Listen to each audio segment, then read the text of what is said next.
All right, you ready? Oh, yeah. Okay. I gotta breathe. Breathe in. Come on, breathe. Shake the belly.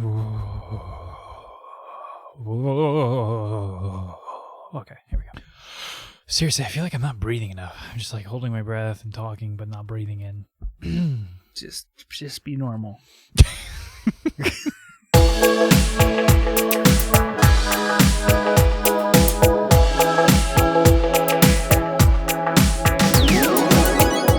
Wake up, everybody. Today is Thursday, February 11th, and we are Never Free to Play, a podcast where we talk about all the video games we wish we were playing. I'm one of your hosts, Karch Palashi, joined by my co-host, Jason Wright, and only Jason Wright. If you decide you like us and want to suckle at Big Karch's socialist switch teats, you can find us at neverfreetoplay.com, patreon.com/neverfreetoplay, or on all the other social media where we are Never Free to Play. If you have questions, comments, thoughts, ideas, feedback, please send it to us at neverfreetoplay@gmail.com. Jason, and only Jason, how are you doing? It is kind of weird, isn't it? It is. It is. You get used to somebody being around, and then they abandon you. And why? Because it's, your birthday? It's not even. Or something? Not even. Yeah, it's not even. It's not old even the news. Day. As old as he is. He's so old. Which is pretty old. He's the oldest of the three of us. He is. You got baby Jay over here. And middle child Jan Karch. And then you've got old Sean Brady. He's so wise, though. It's true. It's the glasses, though. A little bit, yeah. I think so. It makes him look a little more mature. So I had a pretty good week. Yeah. I have, and one of the reasons, gaming related, why, is because I finally snagged a 3070, an RTX 3070. Well done. And it's you have it. It's in your possession. It's in my computer. It's even better. Very nice. Have you booted anything up yet? No, I haven't had time. I literally got it in 2 hours ago. Fair enough. All right. But it was interesting because I was working on the road on our way to Memphis, and Lauren, my wife, was driving, and I was on my work computer, but I had one tab open of Discord, and I've been following this stock drop Discord for a while, and Best Buy hadn't dropped in 3 weeks, and they finally had some stock come in, and I was able to snag one, even being kind of in the boonies. My coverage was super spotty, but I got one. It was awesome. Tyler got one as well.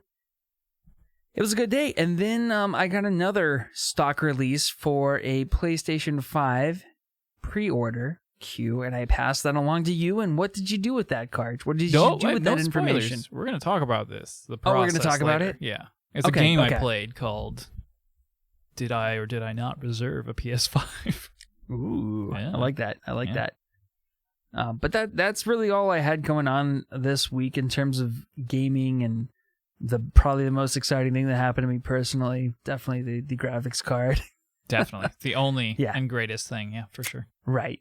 Yeah. What about you? What did you do since last we spoke on the pod? Oh, I had a nice weekend with my wife while my daughter was away at her grandmother's. I took Monday off to then spend time with my wife and daughter after she'd come home. That's it, man. It's been a whirlwind as I've been dreading Valentine's Day because it's my Achilles heel, man. I'm not good at a lot of things, but I'm really bad at Valentine's Day. And now I've got nowhere to run, nowhere to hide in quarantine, so I have to put up or shut up. What am I going to do? I still don't know, man. I'm going to spend all day tomorrow trying to figure that out. It's probably I told you to steal my idea. It's fine. It's not her. It's not saying she wouldn't enjoy it, but it's not what she's looking for. I'm probably going to cook. Sure. I'm going to make her dress up.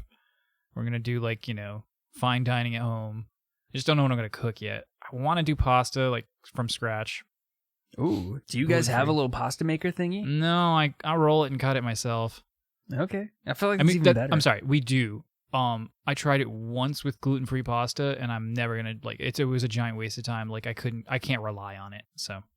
Sure. Yeah. But That's it. It's been a hectic week, and yet at the same time, time won't sit still for 2 seconds, and nobody's given me 3070s, so it's a miserable life. That's what it is. Great. Yeah. Well, I'm glad we have this time. Housekeeping. Like, sub, follow, subscribe on YouTube if you're watching us there. Subscribe on a podcast if you've somehow stumbled up on this podcast. Check us out on Twitter at Never Free to Play. Karch is a clever, funny guy, and he doesn't get nearly enough credit for it. I do not. Couple shout outs. We did allude to this, but happy NF birthday, Sean. I think you turned 32. Are we allowed to say that since he's not a woman? It's Yes. like impolite to speak of the age of a woman, but My for wife men- is going to be 33 very soon. Oh wow! So there. Right? So there, you broke the cardinal rule Broke the cardinal rule. on Valentine's Day. Good job. Yep. And then we have another shout out. I'll let you do this one, Karsh. Shout out to David O'Hara, my stepfather, for subbing on iTunes. I think it was iTunes. He subbed on something. He said he did it. Once he found out today, for the first time, that we do a podcast together. Even though we've been doing this almost over a year, and I'm sure my mom's told him several times that it's a thing. But yeah, Dave. Dave's setting an example. So thanks, Dave. Better late than never. This is fantastic news. Welcome, Dave. You are now inducted to the Hall of Lovely NFers. Mm-hmm. No corrections because we don't make mistakes, so let's go right into the news. All right. First up, we have Crash 4 Just in Time. Was that what it was called? I think it's called It's About Time. It's about time. Thank you. It is about time that it came to Switch and PS5 and Xbox Series and PC as well. But yes, it's coming to Switch on March 12th. And then as well, it'll come the PS5 upgraded version and the Xbox Series versions will, the X and S will get their upgrades as well. And then a little bit later, it's going to be coming to PC. Interestingly enough, it'll be through the Battle.net launcher. So alongside your World of Warcraft and your Call of Duties, you're going to see Crash 4 right there when you open that up, which will be just a little surreal, growing up in the late 90s, early 2000s when just the idea of what Battle.net was is nothing like it is today. But very interesting point is it's only going to be $40 on the Switch and the PC. While it remains, at least for the time being, who knows what will happen by March 12th, but for the time being, it remains $60 on the consoles it launched on, which is a reverse of the typical Switch tax, which is very, very refreshing to see. Refreshing but confusing in the same time. Oh, yeah, for sure. But you got to wonder what is the added value that you're getting for that extra $20 on PlayStation 5 and Xbox Series X. Obviously, you get that like up-res next gen, but do you not get that on PC? I mean, maybe, but it's very likely they'll drop the price by the time that it launches on those consoles. It's just a weird phrasing or weird messaging to not say that right away. But it wouldn't be the first time that marketing companies screwed up. Sure. I mean, especially over there at Blizzard Activision. Mm-hmm. They're not that great. But yeah, that price tag, if it hits at the right time, in my mood, although in the middle of March, I doubt it. But the chances of me playing that went up just a little bit because what's $20 when we split it, And I know you don't like Crash, but this is a totally Crash. It's a totally different Crash. This is a Crash 20-something years later. I know, but if they tried to stick like in the vein of it at all, the way I think about it is if I wanted to play a platformer, I have all of the 3D Mario collection sitting there waiting for me. Not to mention I have Bowser's Fury that I want to buy tomorrow. Yeah. So I don't see myself needing this type of game in a couple weeks. So I don't know. Maybe I'm not saying never. I'm just saying certainly not at launch. And I don't know that I want it on the Switch because to me, the Crash remake looked so good on the PS4 Pro. What I saw, the way that the fur physics, and that sort of thing. And then you look at it on the Switch and it just like, yeah, this is pretty. I mean, I know it's not the same as what it was on PlayStation 1, but it's kind of what I remember it being. Well, so I guess I won't be playing it then. Matt will split it with you. He loves Crash. Well, maybe I'll mooch it off of Matt. All right, moving on. Terraria? I don't know how to say that. Terraria. I'm going to call it Terraria. I would have said Terraria. Terraria it is. Cancels its port for Stadia after Google locks the developer's account. This is from The Verge. Andrew Spinks, the co-creator of Terraria, announced that his studio would no longer be working on a Google Stadia port of the game, he announced on Twitter earlier today. The reason? His studio, Relogic, has been locked out of its associated Google and YouTube accounts for over 3 weeks, without any explanation and with little recourse from the company. Early Monday, Spinks tweeted that he had not done anything to violate your terms of service, so I can take this no other way than you deciding to burn this bridge. In the thread, Spinks says the lockout has cost him access to thousands of dollars of apps he purchased, and his Gmail account, which he has used for more than 15 years, is gone too. So, last week we reported on the fact that Google Stadia had shut down its internal studios, so they wouldn't be producing any first-party titles. The future of the entire service is kind of up in the air as far as what they want to do with it and how much, weight they're going to be put behind it. And now, a game that is literally on everything. The only thing that's probably on more things would be Minecraft and then Doom, because it plays on toasters and stuff. And they're just like, nah, screw you. You made us so mad. We can't be bothered. And then they just blasted them on Twitter for everybody to see. And I just thought it was hilarious. It's kind of a really bad look when you decide to pivot your business model as a platform for developers and then drop the ball within a week and not be able to give the most basic service. It's not like they were asking for anything above and beyond of just like being able to access the account. Mm-hmm.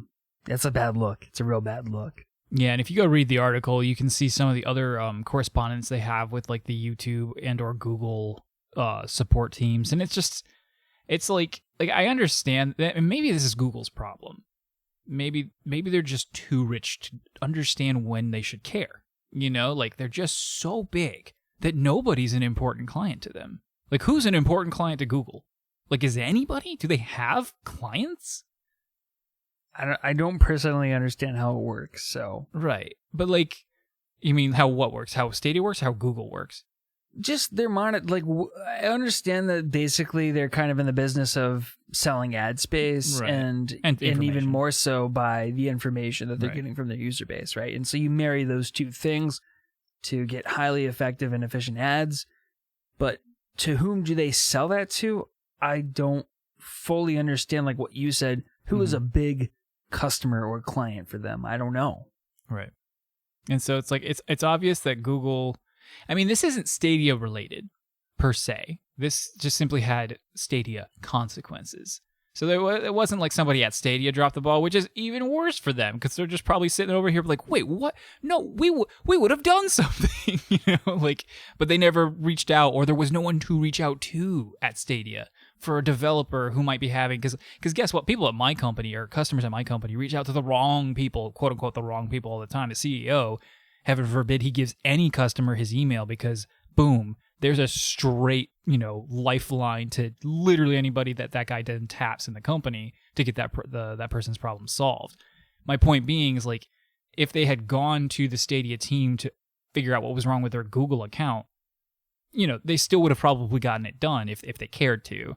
But either such a support system does not exist within the Stadia, umbrella, or who knows. But yeah, this just kind of seems like one of those things where it's the straw that broke the camel's back. Absolutely. Because in a vacuum, it's not a huge deal. It's a frustrating sounds like thing, it's but pretty important to them, Well, but yeah, no, I'm with you. I'm just saying there could have been other factors. Because it's not like they wouldn't have gotten any money themselves out of this deal. Probably more than, certainly Google would have, cared about. But again, like I mentioned earlier, Terraria's on everything, and this game is old. It's not new. It's doing fine. They're still, or at least they were recently releasing updates for it. Still, I've never played it. Have you played it? If I did, it was like a PS Plus game on the Vita or something like that. So it's been a long time. Yeah, it's as far as I understand it, it's like a 2D side-scrolly Minecraft sort of pseudo Harvest Moon, but mostly with the crafty diggy stuff. But it looks cool, but it's just definitely something it's a shame Sean's not here because I'm pretty sure he's played it at least a chunk of, and he probably have a lot more to say about it. But he's not. So we're going to talk about something else. And that something else keep going. is PS5 controllers got drift. There's reports that it's drifting too.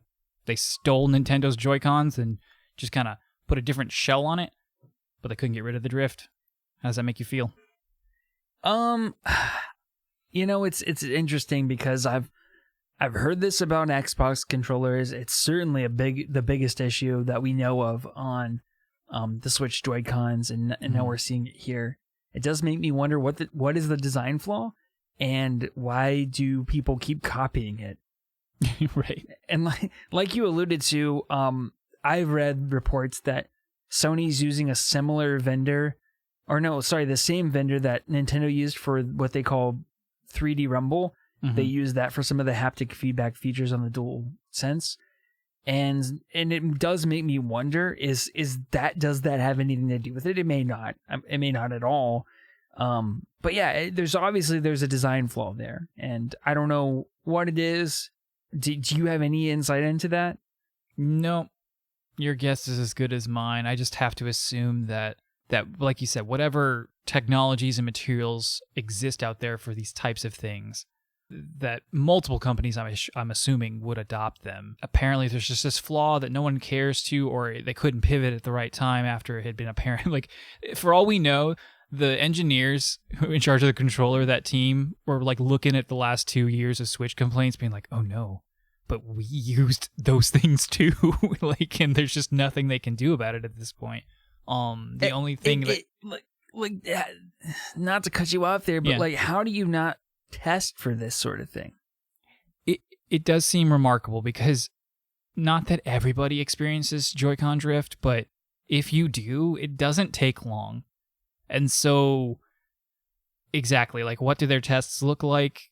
How many are there? How rigorous is it? Now, you mentioned Xbox. Do people report drift with Xbox controllers? People do report some drift. I have never personally myself experienced it, and I've had 3 or 4 Xbox controllers, and I don't use them a ton, but it's certainly enough that I would think if I was going to have the problem, I'd have it. Yeah, I mean, to be fair, drift is not something new to this generation. It's simply the frequency. I had drift problems on my Wavebirds. I had 2, I think, really? over the course, and I don't know how much of that was the controller, physically the controller, or simply there's more to it than that. In the Switch's case, it is absolutely a physical failure in the controller that is then interfering with connections and signals, etc. You can go I'm look totally that up, grasping at straws here, but it does make me wonder if maybe in the past it was more of an analog, 1-to-1 with motion, and then the controller transmitting what that is. And maybe now it's more digital, because as more things get computerized, you do kind of see these types of issues. That's a total guess, but I do wonder if maybe that could have something to do with it. It's more digital, less analog sort of thing. I don't know. Does this alter your feelings on getting a PS5 at all? No, I mean, it really doesn't, because I would hope that it would be under warranty. I had Joy-Con drift. I sent my controller in, they fixed it. I haven't had that problem since then. The one thing I will say is, and you and I kind of talked about this earlier today, I remember, I had an OG PS4 that came out, basically it was the launch PS4, and I had that really, really crappy rubber padding on the thumbstick that instantly split, within a month or two. And then they did this silent update of that where they put in a more ruggedized rubber. I know this is a little different than that, but I do wonder if waiting could give them time to make some adjustments, or if no, design's locked in, we're not making any changes, and it is what it is, and we will deal with the fallout from that. I mean, it's really, as somebody who's in manufacturing and who's had to deal with customer issues, as soon as we see the problem, we stop production until we've fixed it. And so it is hard. I mean, I'm not in consumer electronics. Some of our products go into things that go into consumer electronics, but we are way, way, way early in the supply chain. It does make me wonder. I've never seen what an Asian manufacturing facility looks like. Certainly not a contract one. I mean, we are, the company that I work for, that's the product that we make. We do not do any sort of contract manufacturing, but if we find an issue, we are stopping production until we fix it. Right. Or we are holding all the material until we know whether or not it's good to use. Like, I just can't imagine knowing you've got a big issue like this that could result in probably hundreds of thousands of dollars in rework and shipping and blah, blah, blah, and just being like, it's fine. Right. I can't imagine it. So. Well, hopefully they figure something out and they learn from Nintendo's mistakes. Now, before we move on, there's one more thing. The PS5 DualShock. No. What is it called? DualSense. Mm-hmm. Has a gripped handle. Like, there's a texture on the back of it. And what a lot of people are finding, and I don't know how clean their hands are, and how clean their lives are in general, but the grip is catching dirt. And you take a look at that very white, pristine controller, you turn it around, and it looks pretty bad. How does that make you feel, Mr. Clean? I had a white MacBook from 2008 to 2015. That thing looked pristine when I handed it down to my sister. People say this kind of thing all the time, because when I bought my laptop, my current laptop, I was looking at Surface laptops, and I went with the Surface Laptop 3. I happened to get the metal one because that was the one they had at a really good price at Costco. But some of them have an Alcantara wrist rest on, like, around the keyboard. Mm-hmm. I have seen pictures on Reddit of these things looking disgusting, like if you ever look at how dirty a hoarder's home is and how everything has like a black tinge to it, that is what these palm rests look like. It is the grossest thing. But here's the thing. Alcantara is a very durable, very robust material. My sister has had one for 4 years, and she's like, I've spilled nacho cheese on this, and it comes out, like, you just have to clean it. Like, it doesn't bother me that these grubby, disgusting people, and I'm sorry, I'm kind of talking about maybe some of our fan base here, I don't know.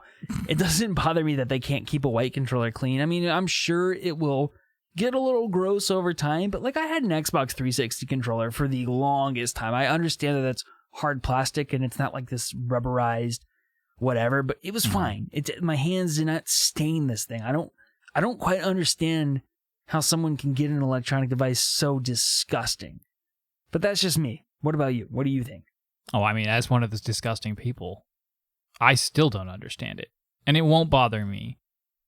But I just wanted to get your I feel take like on if that. you're that gross, it shouldn't bother you. You should just be used to being that gross. Yeah, I am. Salsa everywhere. Right under those control sticks. All right. Moving on. Got some big Square Enix news. Kingdom Hearts, the iconic Kingdom Hearts, 1.5/2.5, 2.8, 3, and Melody of Memory. That's 4 games, by the way, just because that sounds really confusing. That's 4 different games in the Kingdom Hearts series, are all coming to PC on the Epic Game Store for the first time ever. So that is coming to PC for the first time ever. They were PlayStation and or Nintendo exclusives for the longest time. And then after Kingdom Hearts 3 launched, that came to the Xbox. And then eventually there was an all-in-one package that also came to the Xbox along with the PS4. So yeah, this is a pretty big deal. And for the longest time, it was assumed that there was probably something Disney-related that was holding it back. Although there's a lot of games that just never make it to PC. But Square Enix is a third party. You know, they don't publish. They're not PlayStation. They're not Xbox. So there wasn't a lot of reason as to why they wouldn't have put it on PC. They put a lot of their other games on PC. So this is cool. I mean, a lot of people are disappointed that it's coming to Epic, but it's monumental, to say the least. However, the pricing is horrendous. Each of them is full price except for the 1.5, 2.5 collection, which is actually the biggest bang for your buck because it has the most individual games within it, which is only $50. So the rest of them are $60, and this one's going to be $50. You can currently buy the all-in-one version, which has all these games I just listed except Melody of Memory, which just came out a few months ago. You can buy this all-in-one version on the PS4 for $25 right now. And when it originally launched, it was only $100. So instead of having to pay $170 for all three like you would today, or rather when it comes out, I'm not sure when it comes out. It didn't say, or I didn't see. You could, the price difference it's astronomical. It's crazy. It's crazy. Oh, I have got a couple questions. The first being, is this analogous to the all-in-one, or is this missing some of the games? Because I saw you list 4, but I was under the impression that the all-in-one had some of like the Game Boy games included. So 1.5, 2.5 has Kingdom Hearts 1, Chain of Memories, the remake, Kingdom Hearts 2, and Birth by Sleep. Pretty sure it's just those 4 games. So it is analogous. It is. Sorry. So yes, to answer your question, yes, the all-in-one is analogous again, except for Melody of Memory, which is the rhythm game that came out back in September or October. Okay. Yeah, and my only other thought here, I mean, not being a huge Kingdom Hearts fan, but I am a little surprised that this isn't coming to the Xbox PC. I mean, I wouldn't necessarily expect it to come to Game Pass, but having that relationship with Microsoft already publishing on the Xbox, I'm a little surprised to see that it's not coming to Xbox's launcher on PC. And I guess, I mean, that just is what it is in this day and age of whoever's willing to shell out the cash. I'm sure Epic had to pay for this type of exclusivity, and who knows if it's timed and may eventually come to other platforms or other launchers rather.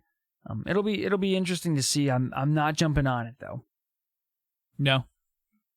Well, you wouldn't have to, because you could get it way cheaper on PS4, where it would play probably identically.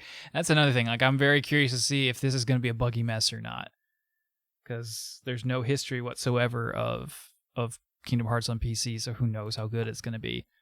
But the potential for mods in the future be pretty cool. A lot of people are really salty that there is a DS game.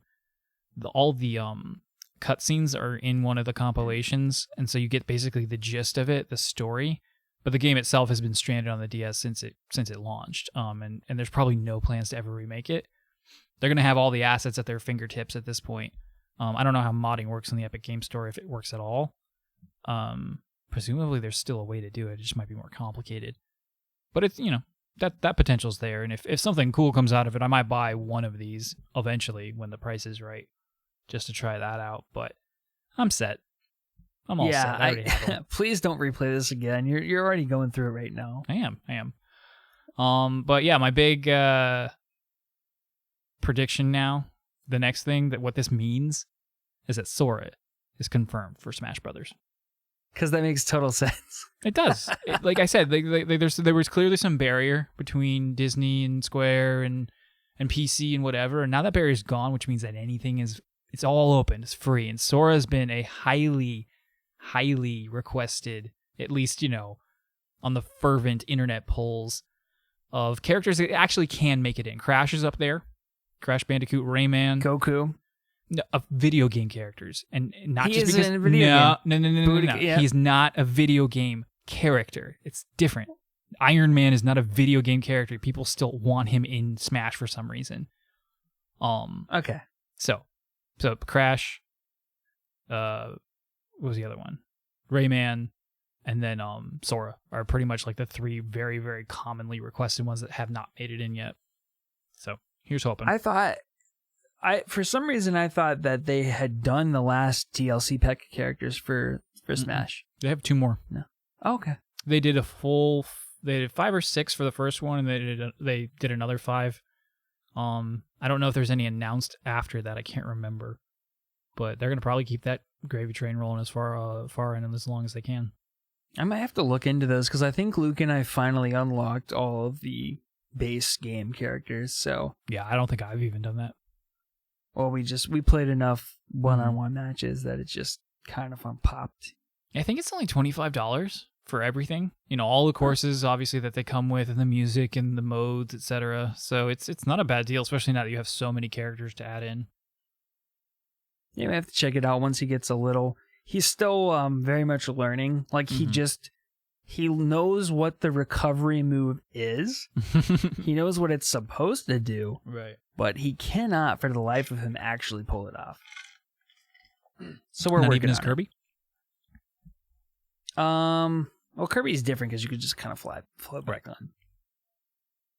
Anyway, that'll do it for the news. But we before we wrap it up, we'll finish with Sean's Minished Caps, even though he's not here to read them We're off. gonna do them for you, buddy. We should have Happy had him record birthday. these. Happy birthday.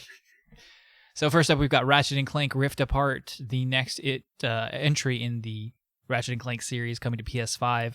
Got its release date. It will be launching on June 11th, making my May purchase of a PS5 all the sweeter.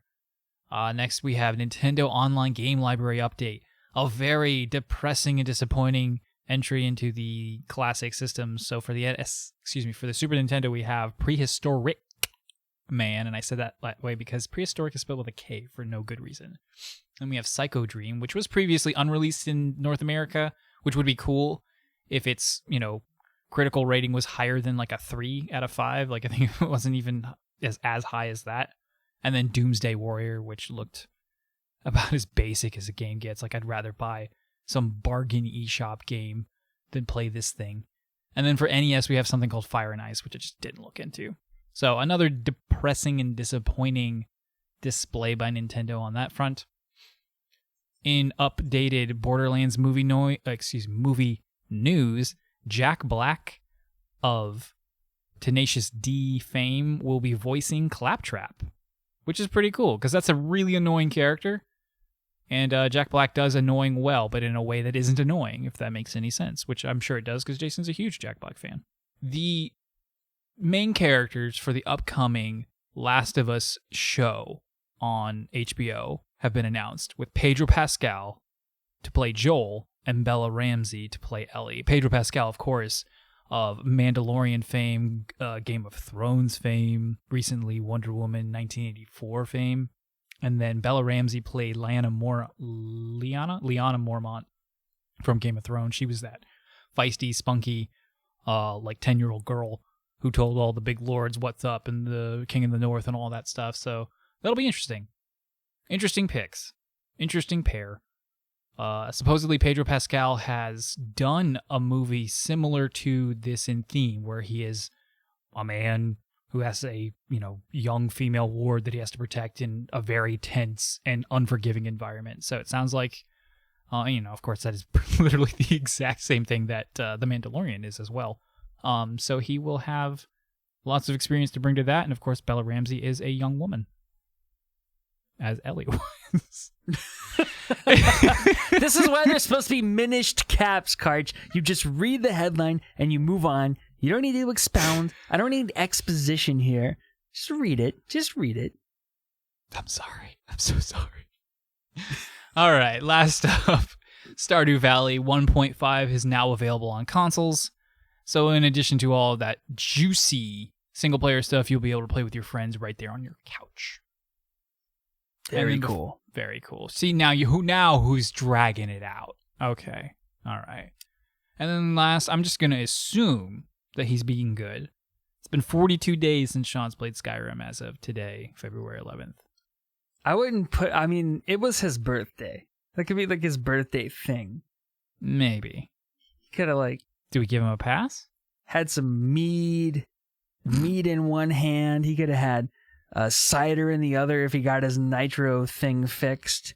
He could have been popping his hip out, playing Elder Scrolls with his face because he's got drinks in both hands in this scenario. So it could be a mod where you could play the controller with your face. Yeah, that sounds totally reasonable.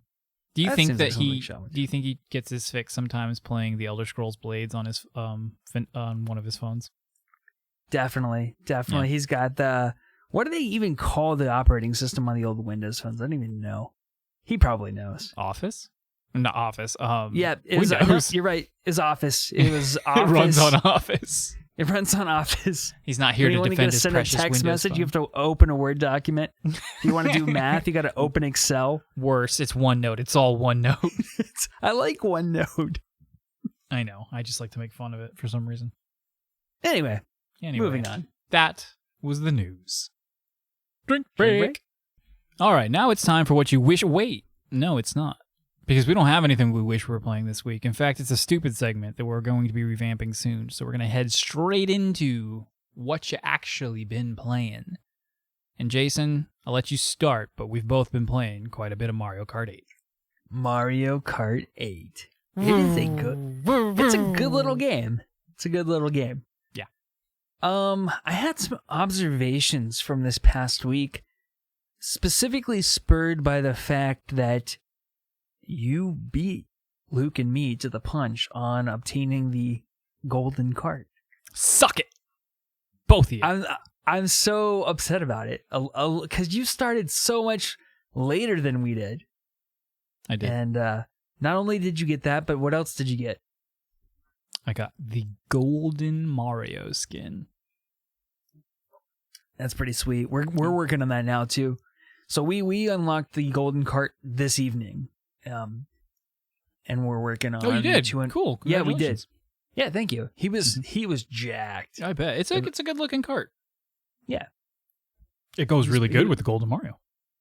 Yeah. Well, we can't wait. So we are 2 races into the 200cc, and you're right, it's not that bad because you only have to get the gold trophy. You don't have to get stars. And like you can get the gold. I got it. The worst I ever did. I think I got it with 48 points. Because what'll happen is every Grand Prix, you'll have like some rivals. The AI just picks, these 3 characters are going to be at the front every time. And the rest of them will just be behind. But they don't always place, like, it's not like Yoshi's going to always place first if you don't. Sometimes he'll come in fourth on some races, and so it like lowers those 3's averages to where it gives you a lot of wiggle room. Yeah, I noticed that. So we're working our way through that. Mm-hmm. A couple observations is one is I personally think that the 150cc AI is more aggressive than the 200cc, and I have to believe it was maybe somewhat of a balancing decision. Maybe. Like we're gonna make them offensively more aggressive in 150cc, but since 200cc is so fast, we're not gonna be that mean to you. Mm-hmm. Because like I don't get nearly as many ink blots, for instance, or lightning, or right. blue shells are about the same, green and red shells about the same, but some of them more. What? Go ahead. I tell you what, I did notice just to the cheater point of the cheating AI. They've always got mushrooms, worse than the blue shells, worse than the red shells, and the mysterious bananas that appear out of nowhere to block yours. Those guys always have a mushroom at that last second.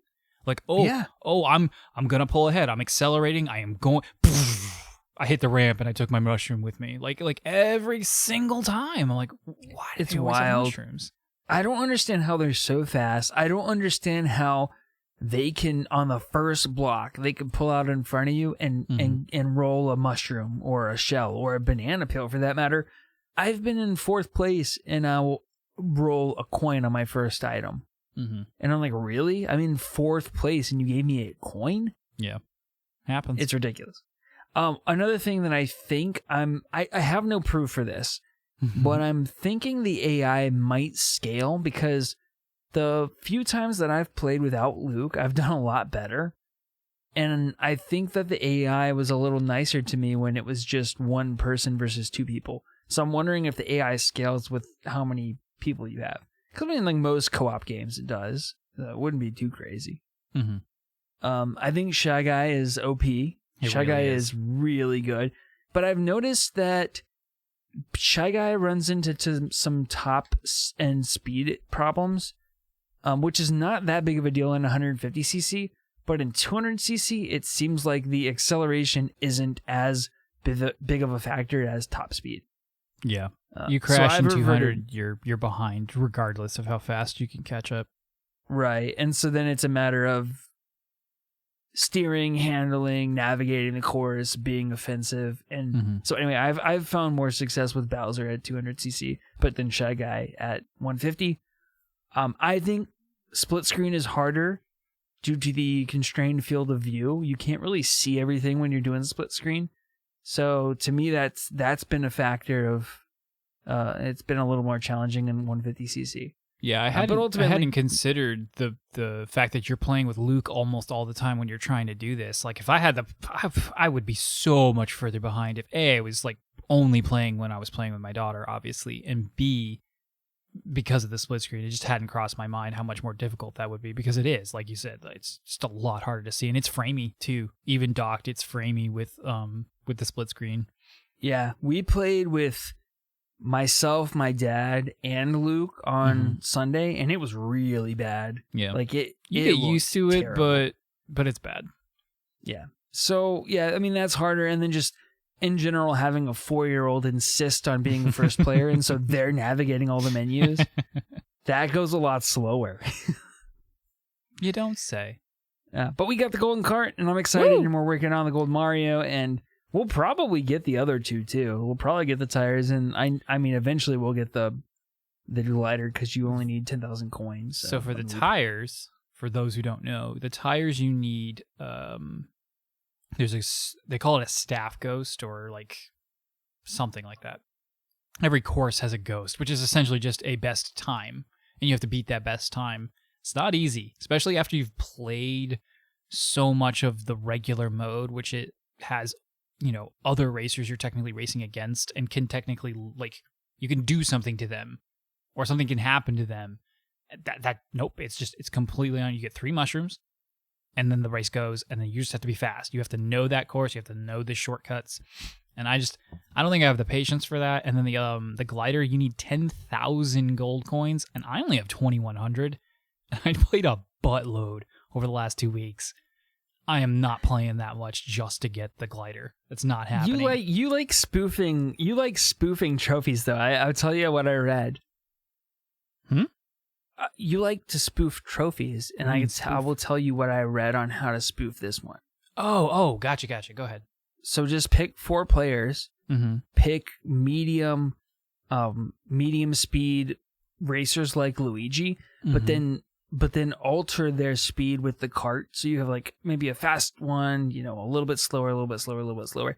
Put the auto acceleration on and the guided steering, smart steering, and just let them go for the race. And it says you'll get like close to 40 coins per.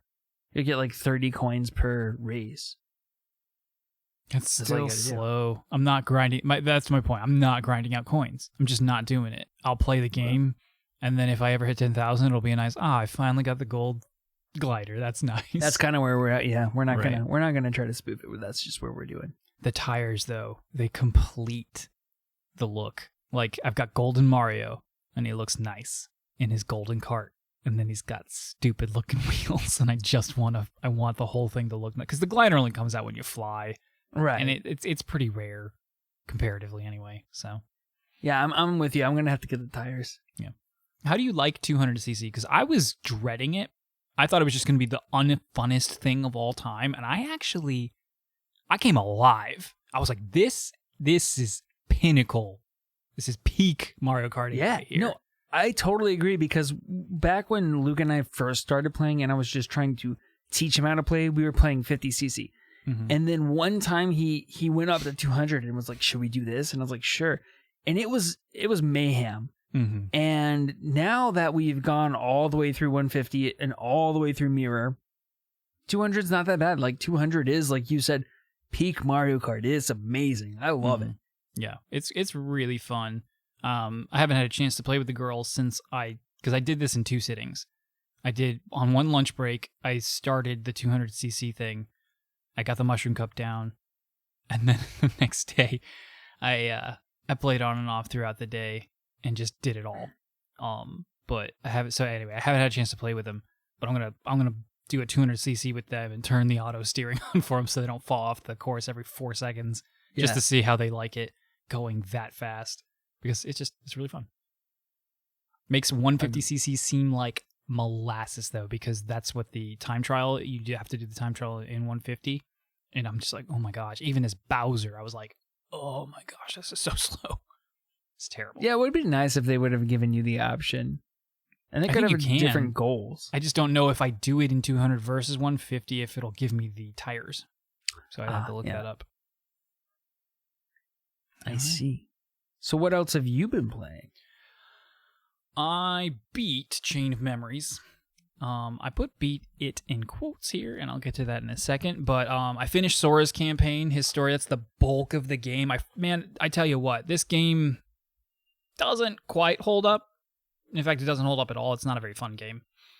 Story's good for a Game Boy game, but like I can't stress enough how good of a Game Boy Advance game this is. Like both technically and the value, because it's like I was complaining about that random number generation stuff with like last week about how you get the cards that you can put in your deck. But if you're just a kid and your birthday is, 6 months away from Christmas and, you got no chance of playing another game for a long, this game is going to, you're going to get your value out of it. You're going to get a lot of time because not only after you beat Sora's thing, but you have another story with Riku, who is your best friend / villain, well, antagonist from the first game. And he's the cool guy. He's like the epitome of 2000s edgy cool boy, anime cool boy. And so it's really fun. Like, what? I get to play as Riku? That's awesome. So Sora's in this castle, and he's climbed to the top for getting all this stuff, and he runs into Nominee at the end, and she's like, I'm really sorry. He's like, yeah, it happens. Whatever, just put my memories back. And so he has to go into a coma for a year. And so as one does. As one does, exactly. How else are you going to get your memories back? It's not by being awake, that's for sure. And so then the game, you get to start a new file with Riku. It's called Reverse/Rebirth. It doesn't mean anything, whatever. But it starts with Riku in the basement of the castle. Doesn't really explain why or how he got there. It's just kind of like gobbledygook. But whereas Sora's story is about like memories and how they relate to who you are as a person, and in the game, anyway, in the in-game universe, how memories relate to hearts, which are like a very tangible thing. It's not just this like, oh, my heart power. No, hearts are a real thing. They pretty much are your soul, and they have like, physical manifestation in this world. Anyway, Riku's problem is that he was a bad guy in the first game because he gave into his fears in the darkness, and he became a vessel for the main villain, and he got, the control taken away from him. And so this whole thing is basically accepting your failures and your shortcomings and growing from it, because at the end of this, he gets the option to have his memories removed, but that would also remove the darkness from him, and it would never come back. But then he wouldn't remember all the things, and it was like, can you live with this? And he's like, I can, and I will grow from it. And so, it's just, again, nothing new in the realm of media or storytelling, but it's still really good, and it's really good for a Game Boy game. And it continues to set up characters that will appear in Kingdom Hearts 2, plot lines that will be incredibly important in Kingdom Hearts 2. It explains a lot of things that I didn't understand because I had never played this game originally. So I didn't beat the last boss because it's really cheap, and I just can't. I don't care. I don't want to. I'm ready to play Kingdom Hearts 2 in about, a week or two. So you mentioned how this game has not aged great on the Game Boy Advance, but they have remade this one in kind of more 3D. Do you think you would have enjoyed that more, or not so much, just because of the mechanics that are kind of core and baked into the game? It's possible I would have enjoyed it more, just it being even more fresh take on something I was somewhat familiar with. There's voice acting, so that's not present in the Game Boy, obviously. And like, you have, instead of being a 2D, mostly 2D plane, you do have a full 3D environment. But like you said, the mechanics are still pretty much identical. There's some updates and maybe some like quality of life updates, but for the most part, it's the cards are the cards, and you still use them the same way. And there's this big disconnect when you're running around and you press a button to swing a sword at an enemy, but you're using a card. And sometimes it doesn't work. And you can have multiple enemies on the screen, and you could be fighting one on the left. And if the enemy on the right uses a move that like blocks your attack, even though they're nowhere near you, like if their card blocks your card, now you can't attack the enemy that you were attacking, like even though they didn't do anything to you. So it's just not fun. Like, it's a really interesting idea, and it works more or less, but it's not something I ever want to return to. Please don't. I won't. Like, even if I, play the games good, I will be skipping Chain of Memories. Show. Well, I'm glad you did it, Yeah, and thank you. It seems like this was a shortcoming, but you're going to grow from it. Exactly. Just like Riku. But Well, yeah, listen, next up is Kingdom Hearts 2 in my journey. Yeah, I'm still waiting for those videos. I know, me too. When are they going to happen, man? I don't know, because it sounds like you have not been capturing any of this footage in any way, shape, or form. I don't know. I'm a bad YouTuber. I'm a bad YouTuber. It's okay. We all are. It's true. Actually, all YouTubers are bad YouTubers. That is also true. YouTube is a trash platform. It really is. But that we trash just people desperately want to be on. Hey, I've been playing something you might be interested in. Oh boy, tell me. I played some Stardew Valley. What? You did this just because Sean's not here. No, I didn't. So Josh, Kane, and I had been looking for something to play for a while now, and the stars aligned. Whoa. Yeah. Did you play this game with somebody else? Well, why would I play this game by myself? Why wouldn't you play it with me and Sean? I would. I am so mad at you. Continue. I knew you would be. That's why I didn't tell you all week. Continue. So listen, I own this on Steam now. I will play it with you guys. I have it on PC too. Great. Well, Sean? Texting. Dude, it's $15. Who wouldn't buy it? I know, exactly. Sean, I'm texting Raph. Sean, we have been betrayed. Not betrayed. And you've been gifted a great gift of Jason owning this game on PC. So Josh, Kane, and I have been trying to get together for 4 months now to play something. Mm-hmm. And Josh has a new kid, Yeah. One to add to his many, many kids. 7 or something like that, right? Yeah, 8, 7, something like that. But nonetheless, these things, they are time consuming. And so I do understand, you don't always get the time to play, but we picked a Friday. We were like, we are going to do it this Friday. And then we were like, well, what are we going to play? And I was thinking we would, I don't know, play something like The Division or Destiny 2, since that's free to play or something like that. But they wanted to play some Stardew, and I was like, okay, whatever. And I figured if I got it, then you, Sean, and I could play. And that's one step closer to being the Stardew Valley channel we wanted to be. True. So I thought that'd be a really fun one to try to fulfill our New Year's resolution of recording 3 simultaneous videos and then piecing them all together. Mm-hmm. But yeah, so all of this to say that I enjoyed playing this with other people. I was a little bit lost, and Josh and Kane are seasoned players, and so they kind of knew where to go and what you needed to do on what day, and this is the day you can get a fish, and this is the day you can do whatever. And I was like, I don't know where these people are or what they're doing. So it was a lot of fun, and I think the most fun part was going down to the caves.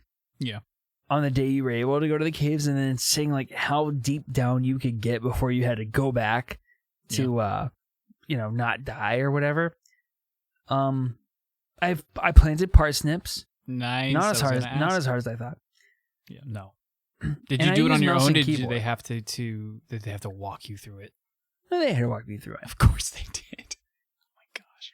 Because here's the thing. And here's what I wasn't connecting on. So the mouse and keyboard does make it a lot easier because you can select any square from the grid. Right. Whereas with your other keyboard and the controller, I think you can only select the grid pieces that are kind of immediately surrounding you.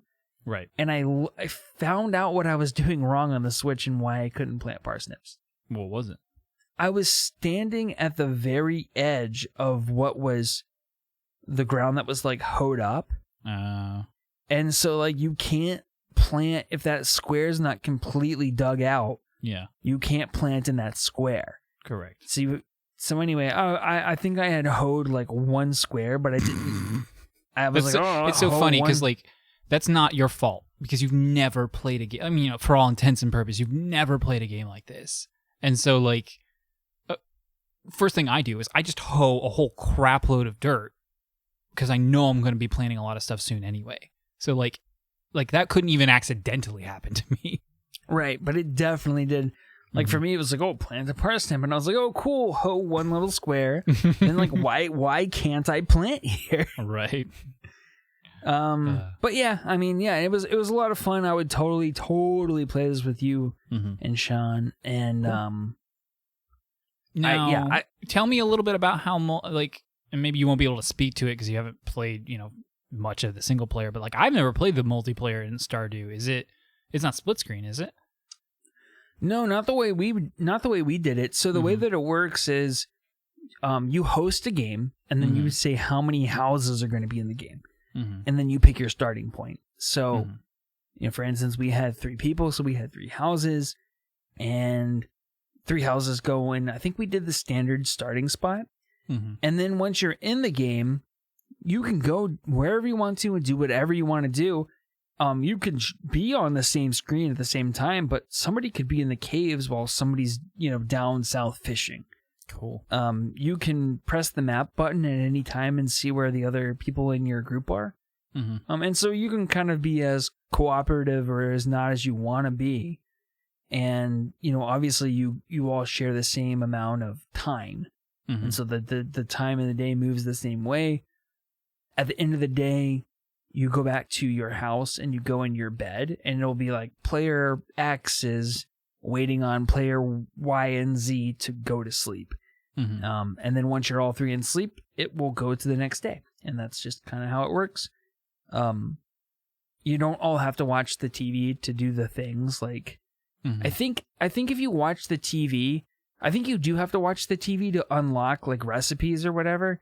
But, one person can watch the TV and say, oh, the weather is going to be blah, blah, blah tomorrow. And then but the other people can just like jump out and start doing whatever it is they're going to do. So there are some like advantages. I didn't play a lot of single players, so I'm not sure how they're handling the scaling. To me, everything seemed the same. It didn't seem like your plot of land isn't any bigger. It doesn't take longer to it's a do pretty anything. Big plot by yourself. Like, it's fun once once you're a couple in-game years in, and you've had time to really cultivate that whole place and design it. But like, it's so much more land that you would ever need as one like little farmer. So that doesn't surprise me that it's the same size. Now, the one thing I did notice playing with Josh and Kane is, you remember when we played Astroneer with Sean and he totally was like 10 steps ahead of us the whole time? Yes. They were like that for me.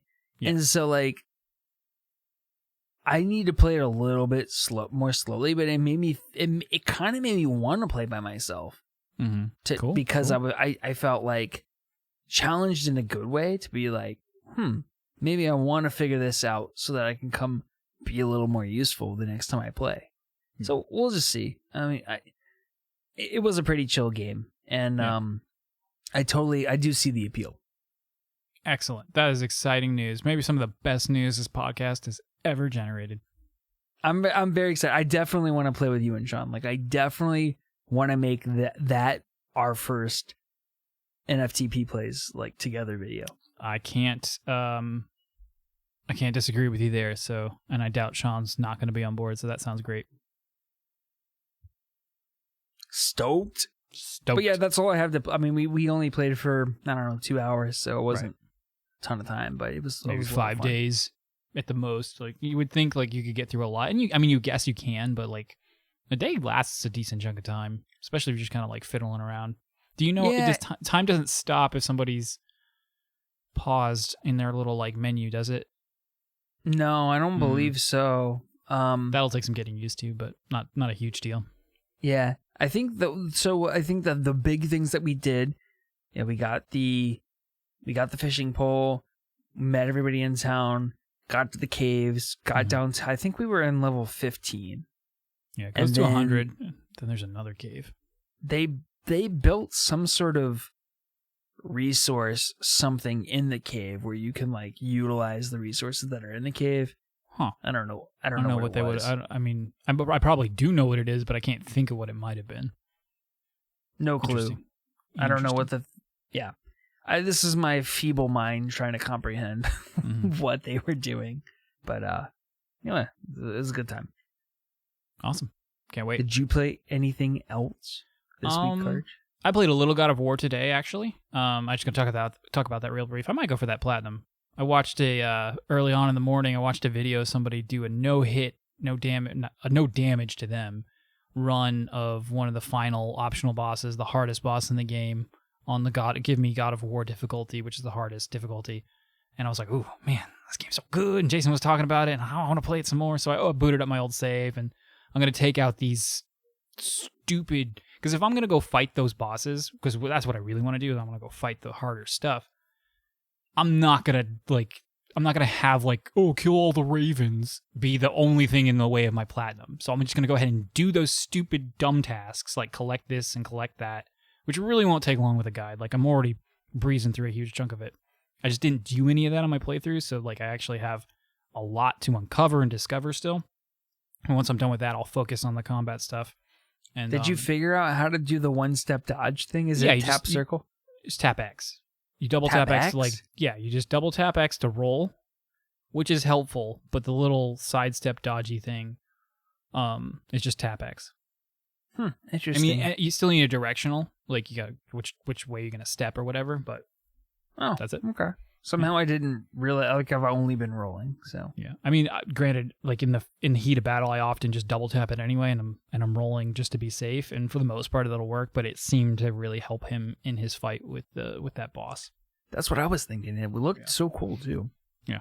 It was cool. Exactly. It was just a very, very, masterclass way of a good combination of obviously dodging and defense, but also just a very aggressive strategy to just really destroy that boss as fast as possible so they didn't have to be in there for like 20 minutes and potentially take those hits.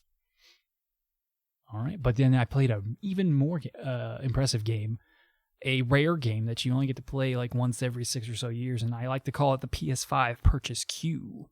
Jason sent me a link to some sort of queue that Sony themselves had set up to go ahead and order a PS5.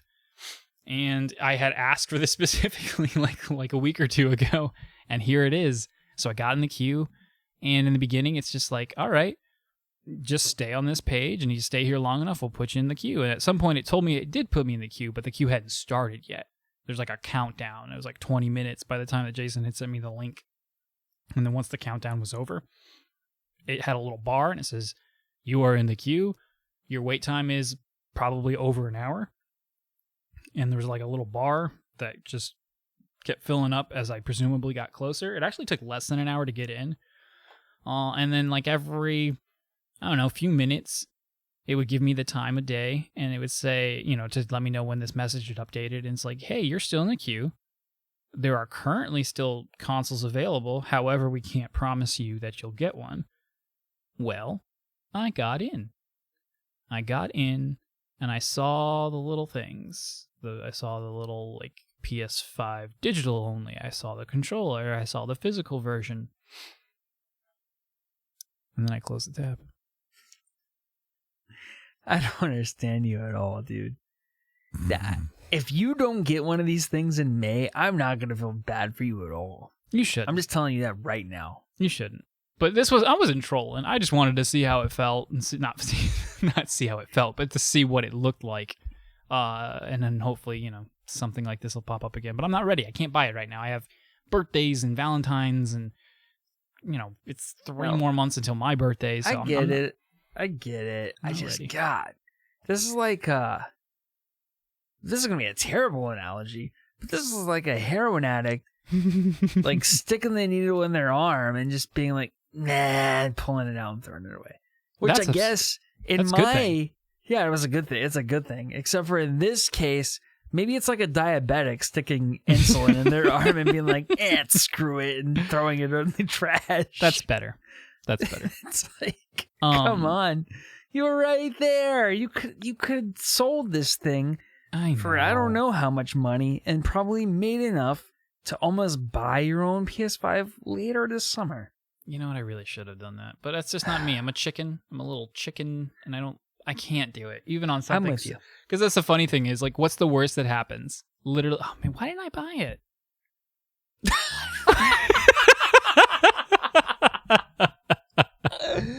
Because what's the worst that happens? I have a console 3 months earlier than it's not like It's not like I'm hurting for this money. It would have been fine. All right, you send me another link tomorrow. I literally had a link today for that same queue. So if I get another one tomorrow, I'll send it to you. You send me another link tomorrow. And then what I'll tell Rachel's like, baby, I'm going to sell it. I'm going to sell it for a profit. It'll be fine. I'm going to sell it. And then it'd be like, oh, I couldn't find any buyers. Yes. Just keep it. Well, I mean, I'll be honest with you. I was in the same scenario. I was at a local computer parts store, and they had a 3070 for, I think it was like $600. And I think MSRP was $500. And I was like, oh, I'm not going to do that. It's so dumb. And Tyler was like, I mean, you could buy it, and if you don't use it, you could sell it for a profit. And I was like, nah, that's not me. I'm not. It's not worth the time to make $50, make $100. Like I don't want to do that. And so I just passed on it. And then flash forward, 3 months later, and I'm just scrambling to overpay by $250, of MSRP, and just to have one myself. So I don't know. I don't think that will be the case with the PS5 because I don't either. The price control is a lot different than just kind of this open wild west market of graphics cards. I mean, Sony isn't gonna be okay with Best Buy saying you can buy it for $800. So yeah, I wouldn't worry about that. It's just gonna be a scarcity thing. So hopefully the fact that they even did what they did is an indication that stock's not going to be that bad. But we'll see. And the next time I do come across one, I will definitely send it to you. And I will definitely consider buying it stronger than this time. Because I went into this and I told you I wasn't going to do it. And then as I mean, to be fair, my boss called me to work on an issue I was having. Sure. So I couldn't have purchased it right then and there anyway. I was still in the queue. He called. I heard a little ping because it gives you. It's very good. It's like we're gonna pop. If you're not on this tab, they said they'd force a notification to pop up. You would hear a chime. So as long as your sound was on, you would there was every opportunity for you to get this thing. The only thing better would just be able to order it whenever I want as a backlog. Like we talked about last time. But this is the next best thing, and for all intent, it's still pretty good. It's still a pretty good system. It's very similar to how I've purchased tickets off of online tickets for concerts and stuff before, but it didn't feel as if it was structurally the same, it still felt less stressful. I felt like I was alone in a room and someone was going to come greet me. Obviously nobody greets you, but you get this feeling like you're being catered to, and it was a really decent experience. All things considered. I mean, I would say that was what you described was better than my experience buying a Switch. Yeah. So, which was the last console I purchased. Mm-hmm. Well, unless you count the Oculus Quest 2, which I do, Sean. And Josh, he was a naysayer too. Well, and I think both of them would agree that the Oculus Quest 2 is a standalone console because it is in fact a standalone console. And that's I guess true. in my mind, the PSVR is similar in that, it did need tethered to the PlayStation 4, and I understand that, but that was because it was in its infancy. It was a little baby. It needed its PS4 dada, Give it a break. Give it a break. Give it a bottle. Give it a bottle. Give it a drink break. I'm keeping that in. I do need a drink break. All right, now it is time for the topic of the week, and the topic of the week is Feats of Gaming Strength, where these strong, manly gamers talk about our amazing gaming accomplishments. Sean has none, so he decided to bow out and make way for the true gamers. Who cares if he beat Link to the Past when he was 4 or 5? Who cares? Nobody. Exactly. All right, Jason. So we'll go back and forth. So give me one of yours. What's one of your feats of gaming strength? So it's funny because this topic kind of came to me today, and it was inspired by our joint pursuit of the Golden Cart, because I haven't done anything like that in a very, very long time. Being never free to play it, I'm happy to get any time to play, let alone set some sort of, sub-objective of a game other than just playing it. What I learned throughout the process of trying to come up with something here is I don't have a lot of mental fortitude for gaming. And probably in the last 10 years, a lot of what I'm going to talk about probably is like 10 plus years old. But it kind of inspired me to want to be better.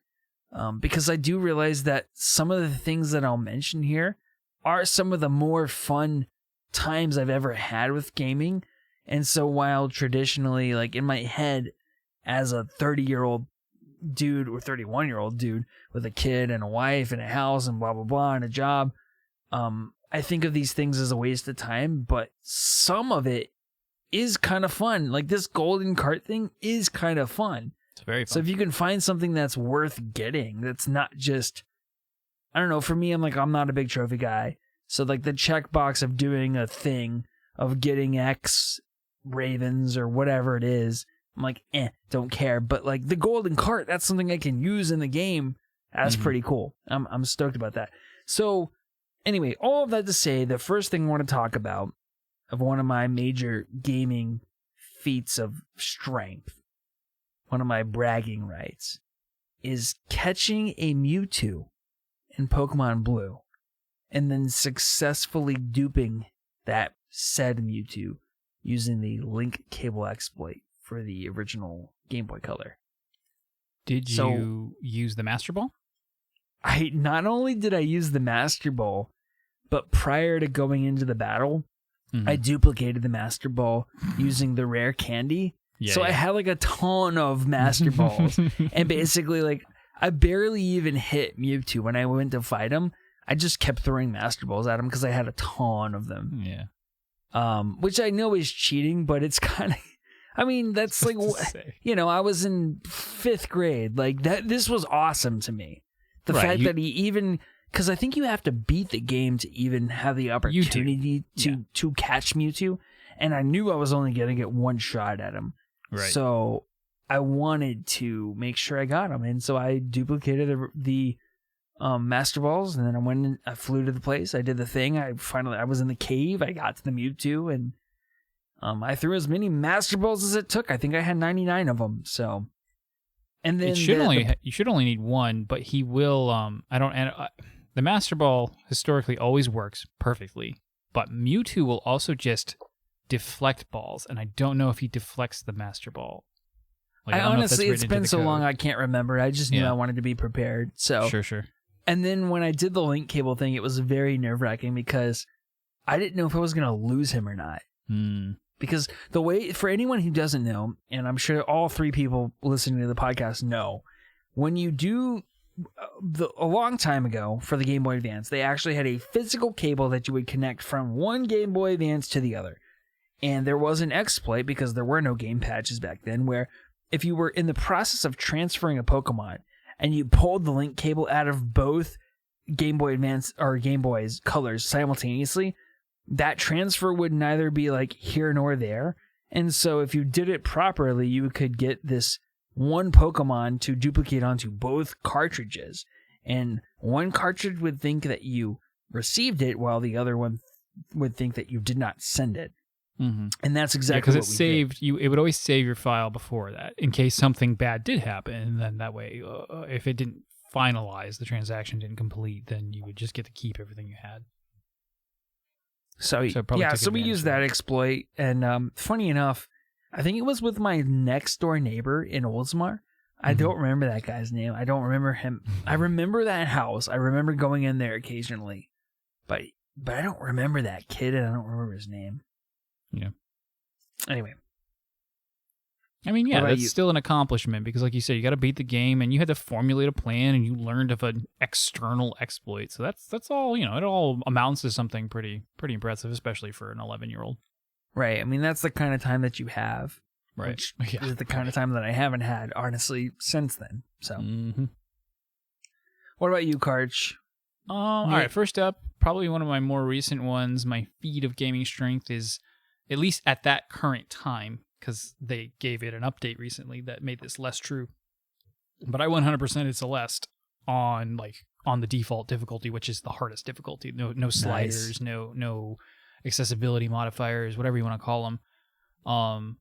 And like, not because I didn't want to, like you said earlier, like when it comes to the Ravens, you are checking a box, but I just loved this game. We've talked about Celeste a bunch, so I won't get into it too much, but like almost every game I play that I really enjoy, like I will continue to play it for anywhere between 5 minutes and several hours more, thinking to myself, oh, I'm gonna do the rest of it. I'm gonna do all the end game content. I almost never do. The last time I did that was with Kingdom Hearts 3, where I did get the platinum for that, first and only one I've ever done. Because all the faults I had with the story, I still really enjoyed that game and the gameplay, and I just wanted to get the platinum. Just like, I did it, hooray. But with Celeste, it was just more Celeste. I was like, I'm not done with this game. I need more. So I got all the strawberries, which I looked up guides for all this stuff because except for, what are they called? I think they were called Crystal Hearts or something like that, where they were hidden in, like, it was more of a treasure hunt than it was like the skill of getting to it. Everything else, it doesn't matter if you know where it is. You still have to bust your butt to get to it. So, okay, good. You know where that secret strawberry is. Have fun getting to it after you even know where it is. And so, like, it wasn't like, I didn't feel like I was cheating using the guides. So I got all the strawberries. Obviously, I beat the game. I got and that's what you call like the A side track, because they were like represented with little cassettes. And then I did all the B sides too, which were smaller, condensed versions of the levels, but much, much, much more difficult. And I did all of those too. And that was tricky. But I did it. Bet. And it was fun. And I have, and so when I said what I started, I said it's not 100% anymore. They introduced something called C-sides. I've done most of the C-sides, and that's when my Joy-Con just kicked in the first time, and I stopped playing, and I just haven't gone back to it.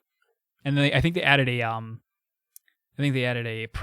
epilogue chapter, like that comes after the other epilogue chapter, like a chapter 9 or something like that. And I also haven't gone back to play that either. I want to, and I will one day. I just haven't. I want to say that you just reminded me one of my feats of gaming strength. This is one of the. It's not really. This is one of the rare times that I, at least in my mind, I don't know, maybe this is not true, but I think I introduced you to Celeste. You did. We were. I totally forgot. I wanted to like lead in with this. We were on vacation together. We went to Nashville, and you guys drove out to meet us, and you just whipped this out, and we ignored our wives for the next like hour and a half, and part of another little funny anecdote is like as we're playing this, I'm just like, wow, this game is amazing. I'm enthralled here. This is really good. And shortly after I had gotten a Switch, this was very early 2018. I'd gotten the Switch back in 2017. My wife's like, how do you know how to play this game? Because I had never touched it. I was like, what do you mean? Like, this question didn't make sense to me. She's like, how do you know how to play this game? You've never played it, right? I'm like, yeah. So it's like, she's so not good at video games because she never plays them. It's weird when she sees me play something and just know how to play. And it makes me feel important and talented. And it's like, yeah, that's right. You married a professional gamer. I love that. Yeah. I love that. That would never happen to me. That's amazing. Because Laura would never watch me play. Because it would make her motion sick. But she was there in the room. Well, she can watch 2D. Well, there you go. She can watch 2D. Now, will she? Does she? No. No, she doesn't. But, oh wait, I forgot to mention this. Sorry, not to backtrack, but Lauren and I played a couple hours of Baba Is You. Oh, cool. How'd you guys like it? Loved it. Oh my gosh. Yeah. I forget. Had you played it before? No. So this is your first time. Okay, cool. Yeah, and some of them are very hard, honestly. Dude, I tell you what. Talk about a gaming feat of strength. Every level that you beat outside of the first, like, 3, after that, like, every one of those is a feat of strength. Like, I am a genius! And then the next one starts, you're like, I'm an idiot! So we've had to look up a couple things, but it's unlocked mechanics for us that we can use in other, levels. So, like, for instance, we basically had the same idea to do this thing, but we just didn't know how to do it. So, like, dude, is it on PC? Because I would love to play that with you and Sean, the 3 of our brains put together. I'm sure it is, and honestly, like, I don't remember enough to it's like. on Steam. Yep. Yeah. Okay, oh yeah, cool. me neither. I wouldn't be able to be like, oh, of course I remember this. No, not even a chance. But there were little things like if you make the wall is lock and Right. Baba is the key. You know, I was trying to make Baba the key to get out of the room, but I didn't make the room locked, and so that wasn't going to work. And then I looked it up and like, oh, okay, cool. That's the design language of the game. This is how these, you know, for lack of a better word, that's how the programming language works. And, and it's just those little things, once you learn them, you're like, okay, I've now stashed that away and I'll remember that if it ever comes up again. Such a good game. So the controls are excellent. The way you can just like rewind and start over, like it's so fast paced, like to like account for your constant failure. But it's also really fun to play with more than one person in the room, even if it's not necessarily a gamer, because they can help you with, hey, you should try this, hey, you should try that. And that's where it was a lot of fun playing with Lauren. Anyway, sorry, not to hijack this. I mean, I mostly that was all I had to say about Celeste. So you go ahead with your next one. Okay, so my next one, this was something I was actually pretty proud of. I actually have a picture of this in my Google Photos, from I don't know, circa 2008, maybe. You better put it in the video. Put the picture in the video. Oh yeah, totally. I will. So this was Matt Kinsella and me 5-starring Freebird on Expert and Guitar Hero 2. And I feel like this was the point at which Guitar Hero, like rhythm games in general, I don't know, like at least for me, there is this god tier of rhythm games, but Guitar Hero was never that, at least in its first 2 iterations. Like, it was always attainable. You could sit there and practice, a normal person, not put in a million hours and be decent at it. And that's what this was. So this was like you had this kind of natural rhythm, natural tendency, enough experience in Guitar Hero, and you could play this. And Freebird on Expert was the pinnacle, the hardest thing you could do at this point in time with the Guitar Hero franchise. And beating it on Expert was like the best thing you could do, and we frickin' did it. I just remember I went to his house to spend the night, and I just remember being so excited that you have 2 people, you both it's not like one person can carry the other person's weight. Right. In order to be this on Expert, you both have to beat it on Expert. And I just remember it being like our minds were like, we were like, I cannot believe we just did that. It was like an out of body experience. And now if you look at rhythm games like Beat Saber and the like, or even probably DDR at the time, Dance Dance Revolution, there were probably levels that were so unattainable that only an insane person could beat them. And like, okay, fine. I admit the fact that I'm not the world's best rhythm game player. I'm not trying to say that. But at the time, for Guitar Hero 2, this was the hardest thing you could do, and we did it. Yeah. I mean, and that's it. To your point, like the next Guitar Hero with Fire in the Flames or something like that. Yeah, it was Dragon Hero or Dragon Force or whatever. Yeah, like people like doing not just 5-starring, but perfecting it, like literally no notes missed. So, like you said, it short-lived but it you'll always remember. You'll always be the Guitar Hero too. Oh yeah, I am a Guitar Hero. And here's the thing about Dragon Force that I just want to say this to anyone listening, when they probably already know. My understanding is that they actually record those songs at a slower tempo and then speed them up in post to make them seem more impressive. Oh, I mean, that makes total sense to me, but... And so, yeah, sure, if you want to do that, then in Guitar Hero, and only have 5 buttons and pretend like you're a Guitar Hero, cool. Cool, man. Real cool. So cool. You're so cool. You're so cool, Jesse, the trumpet player, who could beat that song on expert in senior year of high school. Yeah, you're real cool. You're way cooler than us. I think his name was Jesse Gallagher or something like that. Jesse Gallagher, if you're listening, please, we want to have you on the show so you can talk about this and make Jason feel bad. I would actually be okay with that. He was a cool guy. But I was so mad when Matt and I beat this on expert, and then like I hear a couple months later that Jesse Gallagher could do Through the Fire and Flames on expert, like no There's sweat. always, Like, dude, there's always somebody in there. There's always somebody. I thought Matt and I were like the best Huntsville High Guitar Hero players at that time, and I don't think we were. I think Jesse was better than us. If that was even his name, I know it started with a J. Josh will write that in the corrections. Thanks, Josh. All right, Karch, what's your next one? My next one is nearly 112%ing Hollow Knight. So Hollow Knight came out, and it has its own little so I use the phrase 100% Celeste. That's my own terminology as far as like what can be obtained and how much I did of it, 100% of it. In Hollow Knight, there is an actual little counter next to your save file that tracks the percentage of things. So that's probably counts anything and everything from like unlocking sections of the map, defeating certain bosses, unlocking weapon upgrades, etc. I did everything in that game. And then as they added new content, they just kept adding to the percentage. So you could get 100% at launch, and then later, instead of like reducing people in doing that weird calculation, you could just get up to 112%. Okay, because I was about to take umbrage with that, but I am okay with it. So it was a fun little thing. I like it. I like it more than if you did it mathematically correct. That's right. That's cool. It's cute. But so like I beat all the bosses.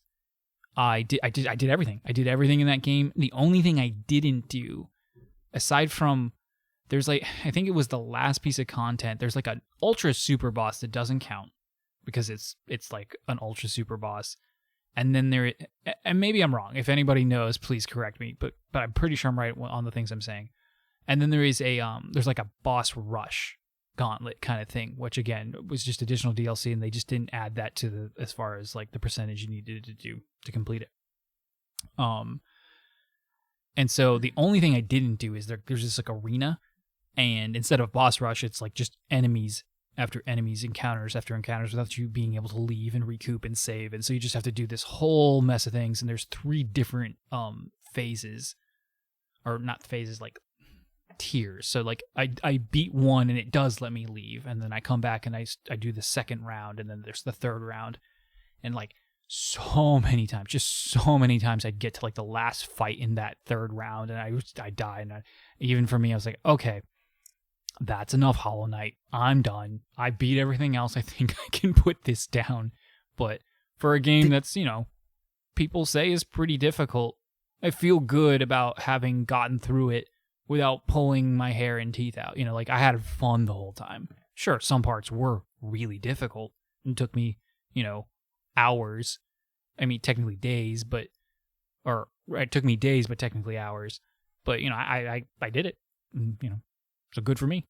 So in the gauntlet mode you're describing, do you get the heal in between when you bosses, you can always heal in combat, yeah, but the way healing works is you have like a magic meter essentially that you charge up by dealing damage, and then healing costs time. Like you have to sit still for more than 2 seconds basically to like charge up the heal, and the Hollow Knight doesn't give you much time to do that, so it's just very tricky. You take a lot of damage and all that stuff. So you mentioned though in that, and I'm just curious, but you mentioned that you could like beat a boss and then go out and then come back in. This one wasn't the boss. The boss rush I mentioned is separate from the thing I failed at. Okay. These weren't bosses. These were just like you'd have just rank and file enemies. Like let's say 3 flying bugs would come in, you'd beat 3 of them, and then the crowd would cheer, and then like 2 beats later a different group of enemies would come in, and like gotcha. So yeah, you technically would have time to heal in between those moments, but you'd have like anywhere between like 10 and 15 of those encounters right after another before like the gates came up and you could leave and save and call that that part done. Gotcha. Okay, that was what I was curious about. But yeah, it was hard. It's just really hard because you have to memorize the fights, and it would get crazy because like the scenery would change. Like you would go from just like a flat field, to like spikes on the ground with only 3 platforms, and then the enemies just flying all over the place. Just dive bomb is tricky stuff. Yeah, I find that's the case with most of those really, really difficult games is that it comes down to memorization and muscle memory and training yourself. And so I guess that's where it's like pros and cons, because it's cool if you can get that good, but at the same time, you're sacrificing, in my opinion, fun you could be having with other games. And so if you're enjoying it, like, power to you. It's just that typically, I don't want to commit that much effort into one game to get that good or whatever, to memorize it that well. I'm happier kind of spreading my fun across different experiences. But then it's not a feat of No, yeah, and that's why I don't have that many. But I have my little ones right here, and I love them. Yeah. So all right, what's your next one? What's your next baby? This is my last one. And it is. And I know this happened, and I know Karch can back me up on it. Beating Sean. I don't think this happened. Yes, you know it happened. Dude, you know me. I can't remember Jack. No, you're going to remember when I tell you the quote. Beating Sean in Super Smash Bros. Melee. You remember the time that Sean missed the button and Jason beat him in Super Smash Bros. Melee. Tell me you remember that. I remember the quote. That's it. You remember the quote, but you don't think it's true? I'm not saying it's not true. You're just trying to save face. I'm trying to get on his good side. We sent him a birthday present. What more can we do? That's true. We did. We sent him a birthday present. And we did. It's going to be relevant to the podcast in. It's going to be relevant to the podcast. 7 to 14 days. I'm just saying, man. I'm just saying. Like, Sean is so good at this game. Sean is so good at Super Smash Bros. That we gave up on trying to get first place, and we invented a position called technical first, which was second place. Yep. And one time that I recall, I beat Sean at Super Smash Bros. He claims he hit the wrong button. That's fine. And I beat him. And it only happened one time. And that was one of my greatest gaming feats. I've beaten Sean a couple times. I don't know how many times I've beaten Sean when he's been playing Link. Yeah. Like, because we used to play a lot of Brawl. Right. We both went to we were both on campus at USF for a little while. And, a couple times a week we'd get lunch, and then he'd come over and we'd play several matches. And like I said, if I'm lucky, 1 in 10 I might win. And usually it wasn't a 1-on-1. Usually there was like an interfering computer character, which was the case on my part because I think you were playing with us. So potentially, yeah. I was there. I do remember being physically in the space when this happened. No, but yeah, he's a god. God tier as far as our group of friends is. For sure. And the other thing that I want to mention that really did happen, and I kind of hope Greg listens to this at some point, was when Greg came up to Canada, we played Super Smash Bros. Wii U, and there was a night where I was being Lil Mac and he was being Marth. I beat him literally 10 times in a row. As Little Mac? As Little Mac. That's punishment. That's a beatdown. It was amazing. It was like one of my best runs of all time. 10 times in a row, and he rage quit. He rage quit.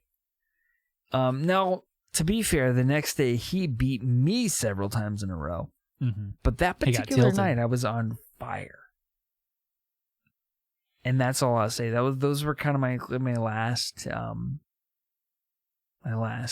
gaming feat. Like I said, I wish that I had more conviction and just more focus.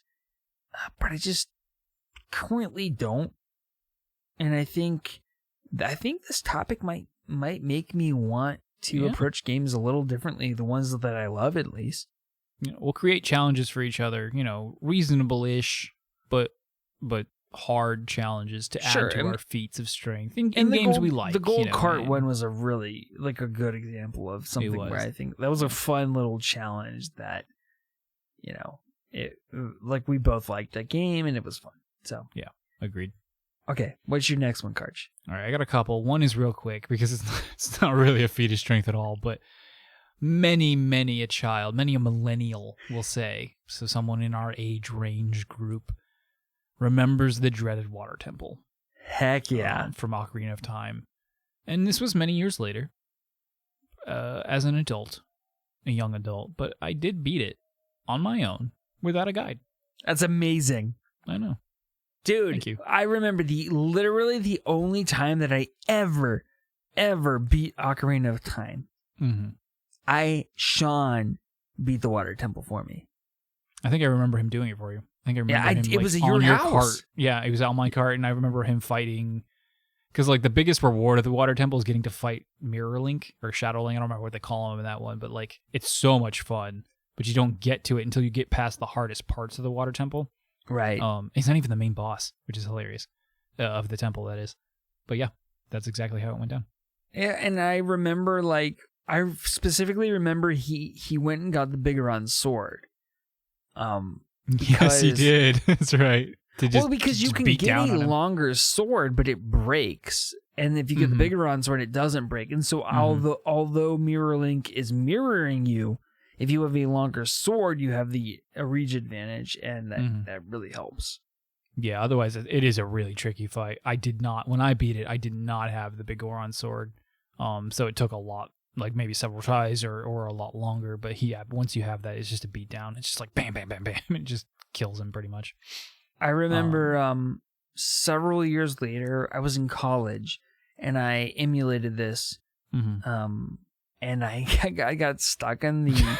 I didn't save Scum correctly, and I got stuck in the water temple. Yeah. And I got stuck at this one particular part where you were trying to raise the water level, but there's a lot of enemies in that particular area. Yeah. And I totally... It's my own fault because the save states are snapshots, right? You get to pick exactly the moment that you save. It's not like a traditional save. And I totally screwed it up. And why don't you just let yourself die and then go back to the beginning of the temple? Not undo the progress, but it does take you back to the entrance. You're 10 years too late, my friend. I guess, yeah. And let's see. Again, this is not a feat of strength so much as it is a feat of insanity. So Final Fantasy X is a fantastic game. I love that game from top to bottom, tip to tail, whatever. The method in which you obtain its ultimate weapons are asinine to the 10th degree. Some of them are really just find a chest here or beat this enemy here or whatever, but some of them are insane. Dodge 200 lightning bolts. What? Never did that one. But what I did do to get the main characters unlock his main weapon or his ultimate weapon was I did the Chocobo racing game. And I've beaten it 3 times on 3 separate consoles. And I won't bore you with the details. Look this up. Just Google Chocobo racing FF10 Calmlands, because there's 2 different kinds of Chocobo racing. One is actual racing, where you might think of when you think of racing, and this one is something else entirely. So you're on a Chocobo, and the Chocobo will just run. For those who don't know, a Chocobo is basically a big... It looks like Big Bird and an ostrich. You can ride it like you would a mythical ostrich, but it's all big and fluffy and yellow. Anyway, it runs forward regardless, but it also just kind of runs left and right randomly. And so you're trying to corral it down the lane by pressing left and right, but it honestly just feels like nothing you do makes this Chocobo do the thing you want it to do. All the while, birds and balls are just flying out of nowhere to hit the Chocobo. And as you get hit, obviously the chocobo gets like stunned and stops running, so that ruins your time. But you also take a penalty, like a point penalty at the end. So you basically have to not get hit. So you can't just hit left and dodge. You have to just kind of hope it works out for you. And so you have to do this once, and you have to get under a certain time. Okay, well, whatever. Then you have to do it again. And you have to get under 0.00 seconds. How? You complete it in a certain amount of time, and then you don't get hit or something. Like, because there's things that'll add to your time basically as a penalty, but there are bonuses that subtract from your time, and so you have to do it so fast. Like, you have to do it at a certain speed, and then get so many of those bonuses that would bring your score under 0.00 seconds. The real kicker, though, is you can get 0.00 seconds and fail. If you get it exactly, it'll say, you got this time, better luck next time. And it's one of the most infuriating moments in all of gaming. And like, anybody who's ever played this knows exactly what I'm talking about. And again, I've done it on 3 separate occasions. Wow. But it sours me so much, like, because again, this is just one of like 8 characters. And I'm like, I'm going to do all the characters. And I get to him and I'm like, I can't do this because this used up all of my like spirit. I have no more spirit left to do any of this. But I've done it 3 times. So impressive. No, it's not. It's not. So yeah, you know what? It's funny that you mentioned things that you don't necessarily think are impressive. I had a couple like that I kind of left off my list, but they're not so much gaming feats as they are technical feats, I suppose. And I'll mention 2. One of them, and I felt so cool when I did this, but I got a Super Nintendo emulator running on my PS Vita. I know that's not like a huge deal, but I felt so cool because I remember the day that I got it working. We went to go see some movie in theater. It was some dumb movie, and I went with some friends. Josh was definitely there. I think one of our friends, Clifton, was there. And I remember being like waiting. Like, we got there. It was a premiere. I want to say it was maybe one of the Chronicles of Narnia movies. And we were sitting in the theater waiting for it to start. I think we were there like 30 minutes ahead of time, and I broke out my PS Vita that I had in my cargo shorts and played, Super Mario World on there. So I was like, oh yeah, I'm so cool. So that was one thing that was really cool. And then the other one really quickly was I got Call of Duty 4 Modern Warfare, which was a PS3 game, to work on my 2008 MacBook Pro. Oh. But it was a pirated version. Oh. And I was using Boot Camp. So it was like a whole wild thing because technically I think you could. The Mac OS version came out in 2008.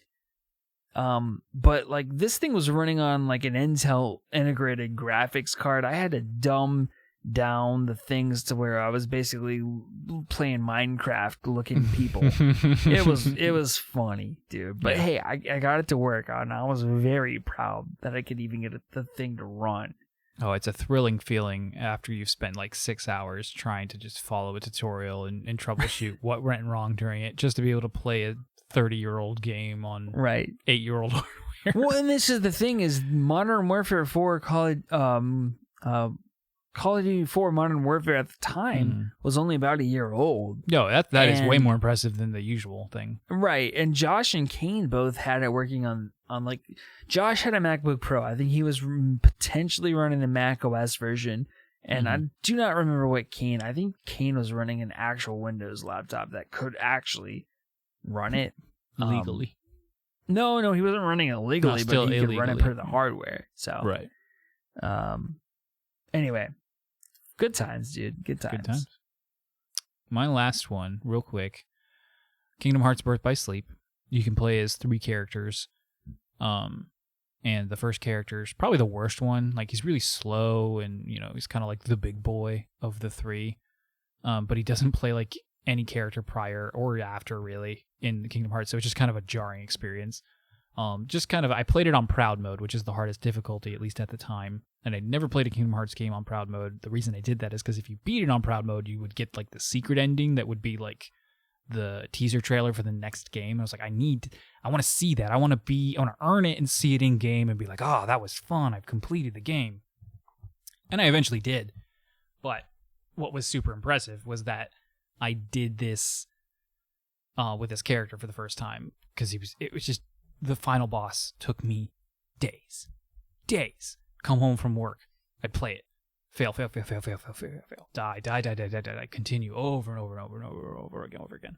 Eventually I did I took a step back and I grinded out a bit and crafted some abilities that would make it doable. Not easy. Not easy at all. Because sometimes in RPGs, you can't just, you take a step back, you grind, and then you just destroy them. You find the strategy and you destroy them. Kingdom Hearts is still action-based. And there's no cheese factor, where you can just kind of pin them in a corner or anything. And so basically I went from making it impossible for myself to making it still slightly impossible but doable.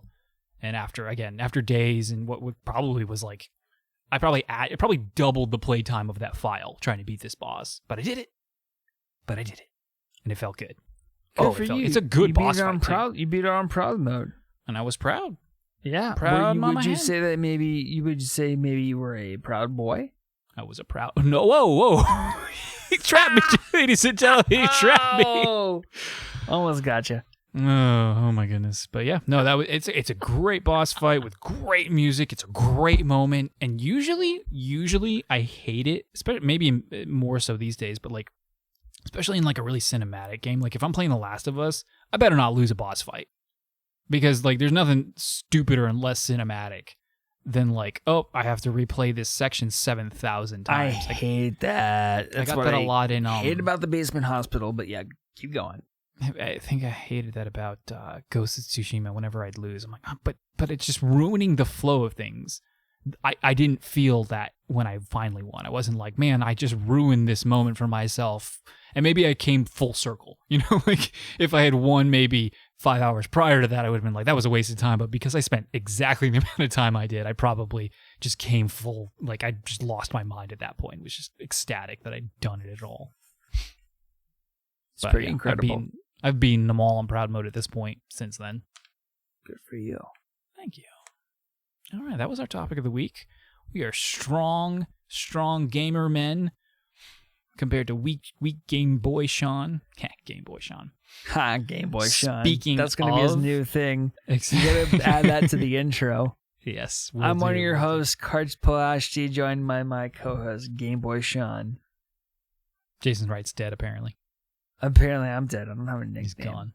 Speaking of Game Boy Sean, though, he wrote in a question 2 weeks ago. I don't know if he meant us to read it then or if he did it in anticipation of him being out, knowing he would be out. But here it is. And it says, podcast is still great, though I think that new third guy kind of sucks. Don't know who he's talking about. Okay. We're all great here. Anyway, my question is, what habit of your gaming past have you found that you've left behind? Take care, Sean. And so Jason and I are going to modify this just a little bit. We're just going to talk about gaming habits. Ones that we have and ones that we don't have, or ones we'd like to get rid of, ones we like, whatever. So, Jason, I think you said you had one ready to go earlier. What is your gaming habit? So I've kind of alluded to this in the podcast before, but one of my worst gaming habits that I don't know if I'm going to be able to break is the proximity to the screen I have to be in order to actually play a game. I basically, the furthest away from a screen I can be is however long the Super Nintendo controller cord was. Mm-hmm. I literally cannot play if I'm further than that. I have a kind of a hard time playing.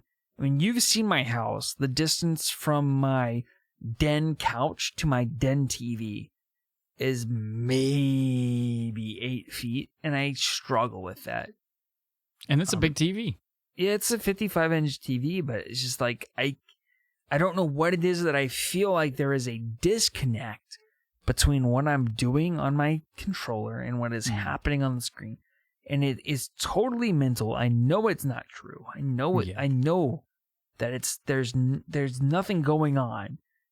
But I struggle with it.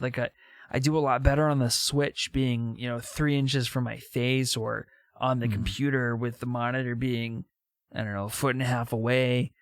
I struggle to play a console now, like the PlayStation 4, with being that far away from the TV. And I don't know how to fix that. I think it's just ingrained in my behavior. I don't know that it will ever change. Yeah, I mean, I can't rag on you too hard, because most of my gaming is done at that length, or at that spacing. And if I had to think back on it, some of the hardest stuff that's happened, like, my biggest failures or the largest hurdles I've had to overcome recently has been on my PS4, and I'm on my bed, which is, roughly the same distance, much smaller TV than what you just described. And, when I'm feeling like, oh, I'm really into it, like, I'll go from laying on my back or sitting down at the head to like laying on my stomach at the foot of the bed, that much closer to it, because it's just that classic, like you said, like when we were kids, that same cord distance. So, there's probably something to it. I think like, there that's is, all I can 'cause say. There's that meme of like the guy sitting on the couch and the little kid beating him, and then he like leans forward and Yeah, I've seen that. It's pretty funny. That's me. I mean, that is me. So, what about you? Do you have any habits that you find yourself either that you're gonna indefinitely carry forward, or that you've broken? I don't know. I don't think so.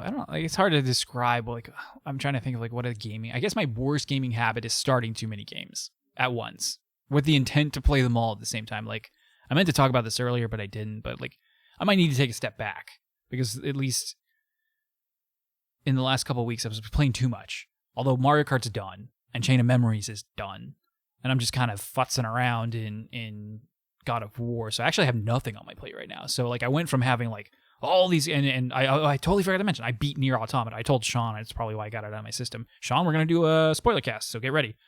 So like, I had a bunch at once, and then all of a sudden it left me.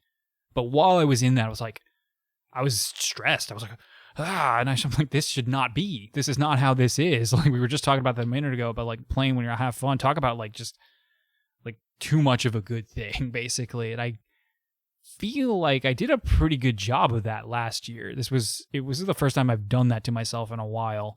And I'm always playing Magic to some degree, but that's easy to just like pick up at any point during the day and drop at any point during the day. But especially now that it's on my phone, I love that it's on my phone so much. It's so much fun. Oh, I love it. But yeah, that's a bad habit that I'm always trying to control. I'll probably always have to try to control it.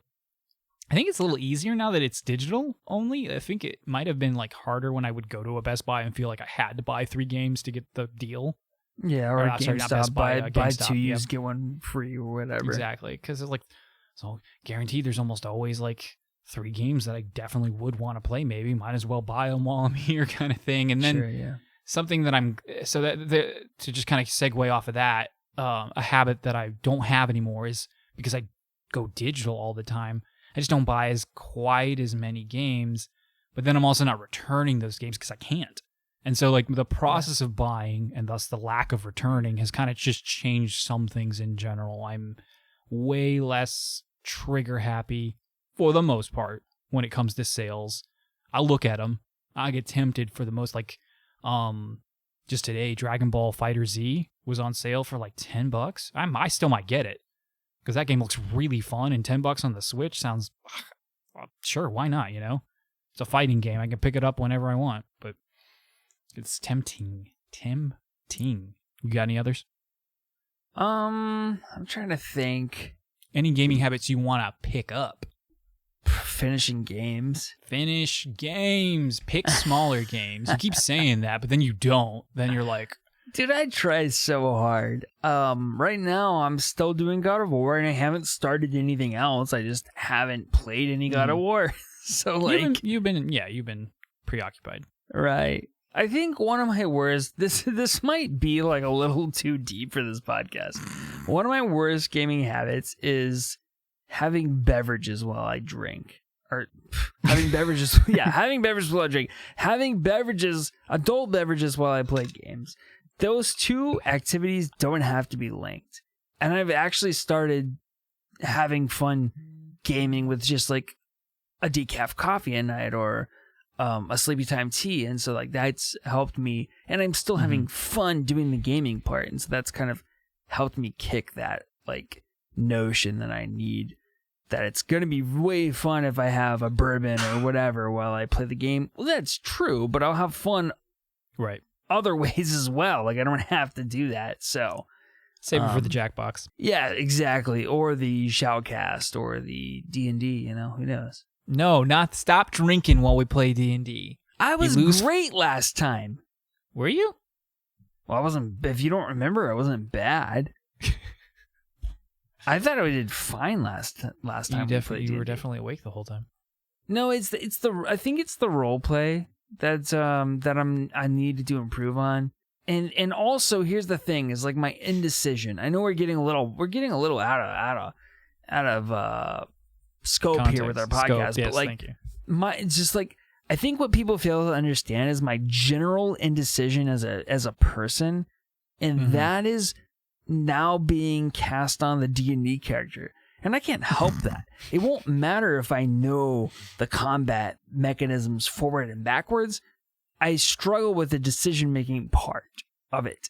Maybe put me on a timer. I don't know what will help, but like knowing it's not a lack of knowledge that it's causing me to hold our party up. It's an indecision that I carry with me on a day-to-day basis. You come up with a certain number of things that you can do that'll fit on a die. And then you roll it. As long as it makes sense, you do the thing it says. Hey, that if could I be roll a an thing. 8, I'm going to use my crossbow. If I roll a 4, I'm going to cast a spell. Well, it's really going to help having that other wand that we didn't know we had. Yes, it will. So, and this isn't out of scope. D&D is the oldest of games. Sure. Not chess, not backgammon. D&D. Right. Definitely older than either of those games. Yeah. Anyway, but that's all. That's all I got, man. That's all I got. Because everything else I'm thinking of, they start to sound more like resolutions than habits per se, and I don't want to just get into gaming resolutions. We already did that. We did do that. Are you breaking some of them? Perhaps. Maybe. But aren't we all, right? That's what resolutions are meant to be broken. What's the most important step a man can take? Forward? The next one. Oh, look at you. Dropping a little wisdom on this thing, man. I like it. Take us home, Jason. All right. Well, maybe that wasn't as long as you're used to, but that is all we have for you this week. Hopefully you enjoyed it. If you want it to be longer, write in. We'd gladly address your question. You all have a fantastic week. We will try, but we are never free to play.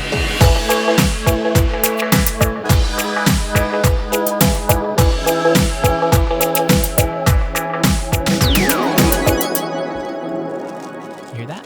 It's a Rice Krispie treat. It's only about this big. Sad. Valentine's themed. Woo. Be mine. Be mine in my mouth. It's